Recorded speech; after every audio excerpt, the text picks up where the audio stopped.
বিয়ের পিঁড়িতে বসতে যাচ্ছেন ডাকসুর ভিপি ও ছাত্র শিবিরের কেন্দ্রীয় আন্তর্জাতিক বিষয়ক সম্পাদক সাদিক কায়েম। আগামী 13ই মে বিবাহ বন্ধনে আবদ্ধ হতে যাচ্ছেন তিনি। বৃহস্পতিবার 7 মে তার ঘনিষ্ঠ একাধিক সূত্র জানিয়েছে, পেশায় চিকিৎসক পাত্রীর সাথে বিবাহ বন্ধনে আবদ্ধ হতে যাচ্ছেন তিনি। নাম প্রকাশে অনিচ্ছুক এক ডাকসু নেতা বলেন, আমরা যতদূর জেনেছি তা হলো ডাকসু ভিপি 13 তারিখ বিয়ে করবেন এবং তা এরই মধ্যে ফাইনাল। জানা গেছে সাদিক কায়েমের হবু স্ত্রীর নাম আনিকা। তিনি একজন এমবিবিএস চিকিৎসক। তার বাড়ি 14গ্রাম উপজেলায়। বাবা রিলায়েন্স গ্রুপের ভাইস চেয়ারম্যান এবং প্রবাসী বাংলা প্রপার্টিজ লিমিটেডের চেয়ারম্যান হিসেবে দায়িত্ব পালন করছেন।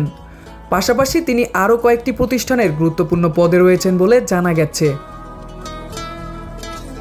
সূত্রটি আরও জানায়, বিয়ের আকদ অনুষ্ঠান ঢাকা বিশ্ববিদ্যালয়ের কেন্দ্রীয় মসজিদে হবে।